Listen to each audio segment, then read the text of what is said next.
Hey, what's up, guys? It's Ben. Today I'm coming at you with another video. This time it's going to be a review of the 1932 movie, The Most Dangerous Game. This film is based off of the short story by Richard Connell. The movie is directed by Irving Pichel and Ernest B. Schoedsack. And this movie is starring Joel McCrea as Bob, Fay Wray as Eve, Leslie Banks as Count Zaroff, and Robert Armstrong as Martin. And so this follows, the story initially starts with a group of men on a ship. I think they call it a yacht. And so they're on a ship and then they crash. The only one who survives is Bob. Bob ends up on an island and he runs into Count Zaroff, who has two visitors, Eve and Martin, and he eventually discovers that Count Zaroff hunts humans. That's what his island is for. He is obsessed with hunting to the point to where he hunts humans because he's felt that all other animals are not as equipped to evade him. And this is I like this movie.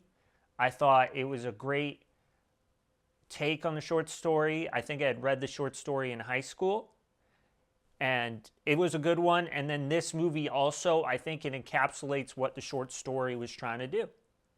And it's a rather short movie. It's a little bit over an hour, like less than an hour 10, I think.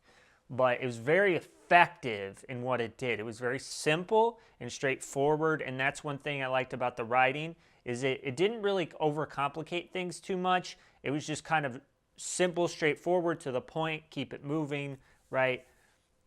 I will say one thing, though. It felt like a good, solid, like hearty exposition, right? Building up to the point, like slowly revealing stuff, right? The ship crashes, and then he ends up on the island, and then he ends up in the mansion or the house of Count Zaroff, and then Count Zaroff kind of slowly, he starts to kind of unveil that maybe he's not the greatest of a person. And Eve, who's been there for a bit, she understands that some stuff is not right, because they had more than just her and Martin. Martin is her brother. And it's more than just her and Martin that crashed onto that island. And also, it's interesting, Count Zaroff knows who Bob is. And so I felt like it did a really good job of just dropping subtly, and then up until the point to where the action breaks, and then it's just full on, like you're not really learning anything anymore. Bob and Eve are just surviving. And it's great. And it's like the last 25 probably to 30 minutes of the movie or so, but it is filled with it. Just chases and trying to figure stuff out and playing mind games and, okay, let's try this, let's try that. Don't freak out. We got to stay together. We got to keep our heads. And it was just so beautifully done in that aspect. One of my favorite, I liked the cinematography and the set design. I thought that was really well done. And my favorite scene of the movie, it has some beautiful camera work that really encapsulates what's happening and the experience that these characters are going through. And like both from Count Zaroff's perspective and Eve and Bob's perspective. Count Zaroff's mansion really kind of set up who he is, and it really created an ominous, like, he's very rich and proud of himself. He really sets up what the kind of character he is. And also the piano, he thinks very highly of himself, and that really comes across in the set design. And then he has servants on top of that. They did a really good job of setting up who Count Zaroff is very quickly and effectively. I liked all the performances from Fay Wray and Joel McCrea and Leslie Banks and Robert Armstrong and the other more background characters. I thought they all did a good job. I did like the writings of the characters as well. I thought Eve was a decent character. She started to figure stuff out faster than her brother Martin on what was going on. She definitely was kind of she was a bit of a damsel in distress. It was just kind of, it more so fit with her character. That's the thing, it was more like she wasn't just wasn't trained for this, right? Bob's I think, world-renowned hunter.